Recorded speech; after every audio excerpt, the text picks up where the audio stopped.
নমস্কার। কবিতা পাঠের সময় এখন। দুই কবির কবিতা পাঠ। এই পর্বে আজকে আমরা দুজন কবির কবিতা পড়ব, কবি অজয় সেন এবং কবি সমীরণ ঘোষ। প্রথমে কবি অজয় সেন। অজয় সেনের জন্ম 1953 11 নভেম্বর। তিনি কলকাতার গড়িয়াতে বসবাস করেন। 7-এর দশকের কবি। তার কয়েকটি কবিতার বই বিজ্ঞাপনের সংসার ও কাজললতা, নৈঃশব্দ পর্যবেক্ষণ ও অক্ষম ভালোবাসা, রোহিণী নক্ষত্রের খোঁজে ইত্যাদি। এখন আমরা অজয় সেনের কবিতা পড়ব।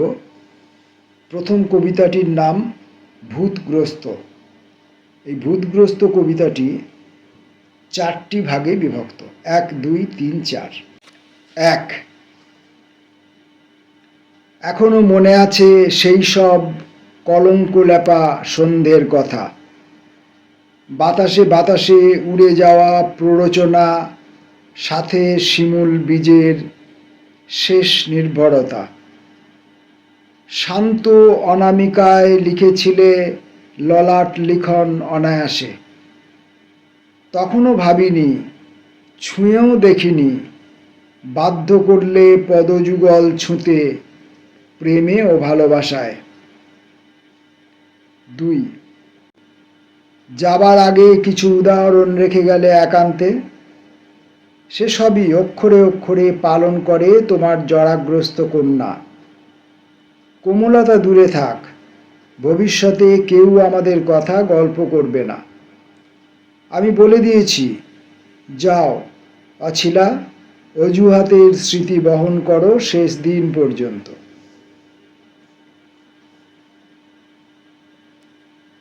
3।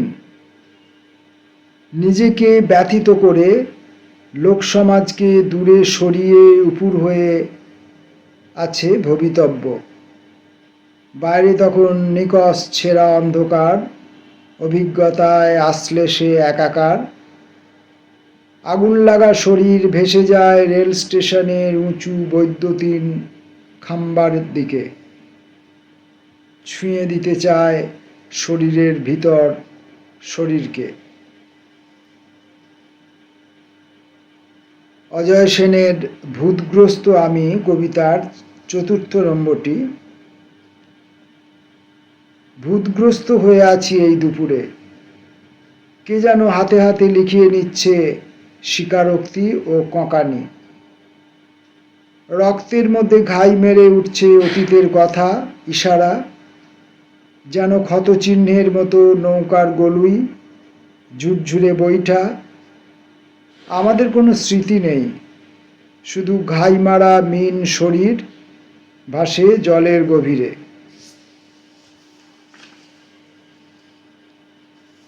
অজয় সেনের আরেকটি কবিতা ভবিতব্য।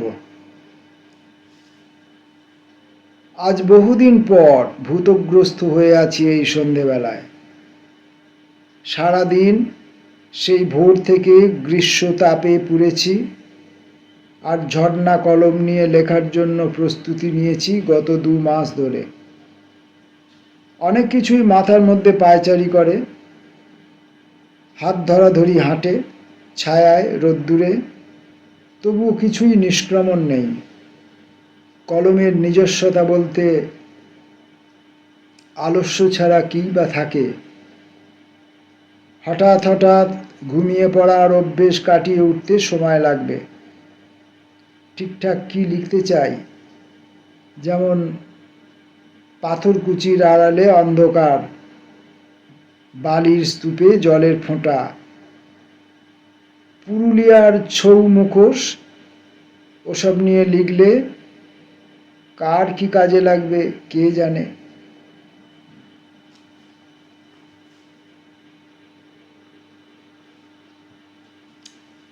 পরের কবি সমীরণ ঘোষ। সমীরণ ঘোষের জন্ম 1955 14ই মার্চ। তার বসবাস মুর্শিদাবাদের বহরমপুরে। তিনি 8-এর দশকের কবি। সমীরণ ঘোষের কয়েকটি কবিতার বই: হে বদ্ধ কাপালিক, কাঞ্চন বের থেকে কলকাতা, তলোয়ার পোহাচ্ছে রোদ একা একা, মিয়া কি মল্লার, নুহের জাহাজ, পর্যটকের ডানা, সাঁই আমাকে ওড়াও, কবিতা সংগ্রহ, চাঁদ লাগা 64 আসমান ইত্যাদি।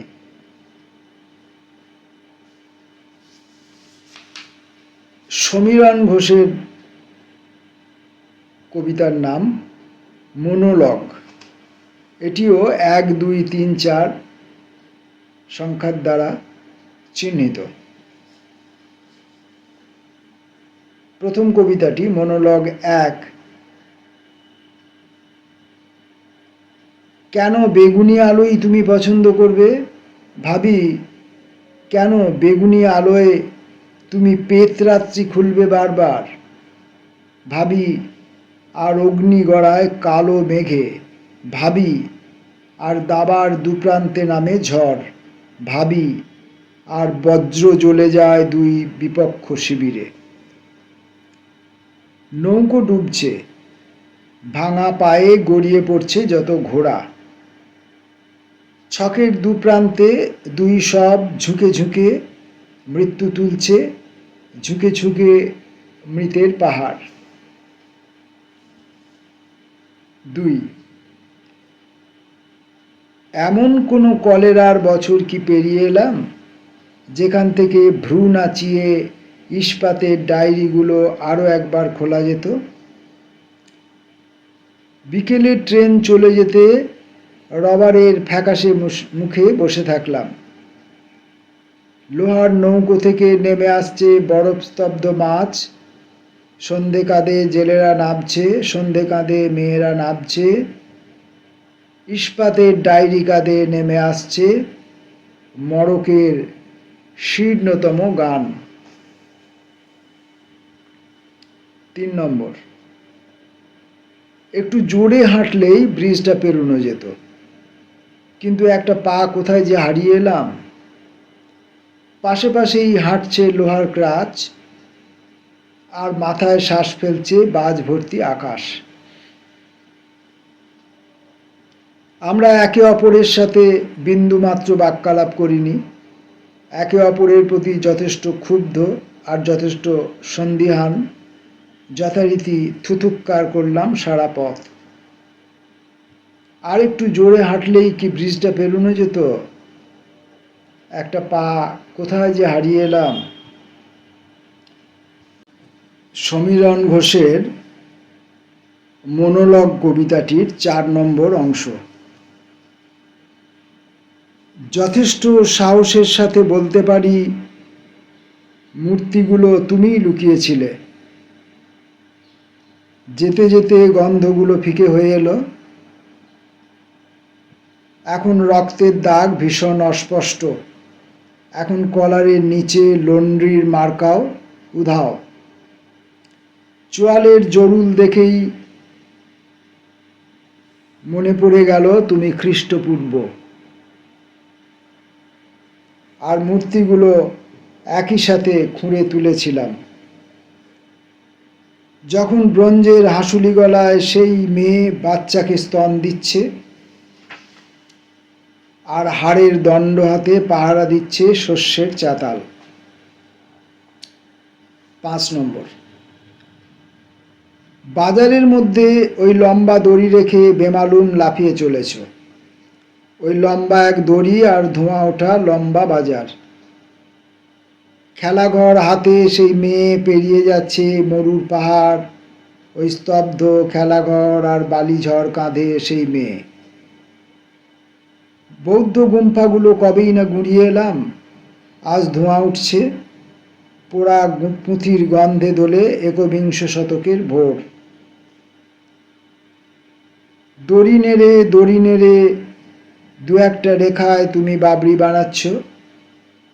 বামিয়ান সেই লম্বা দড়ি, তোমার পাথর চাপা পাণ্ডুলিপি, পোড়া বাজারের পথ।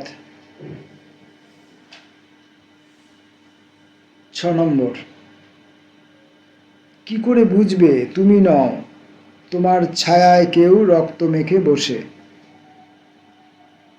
ব্রত কথা পড়ছে যত দল বেঁধে মেয়ে, আর কুয়াশা ঘনাচ্ছে। পাথর ভাঙল যারা এতটা বছর, ফিরে কি আসবে?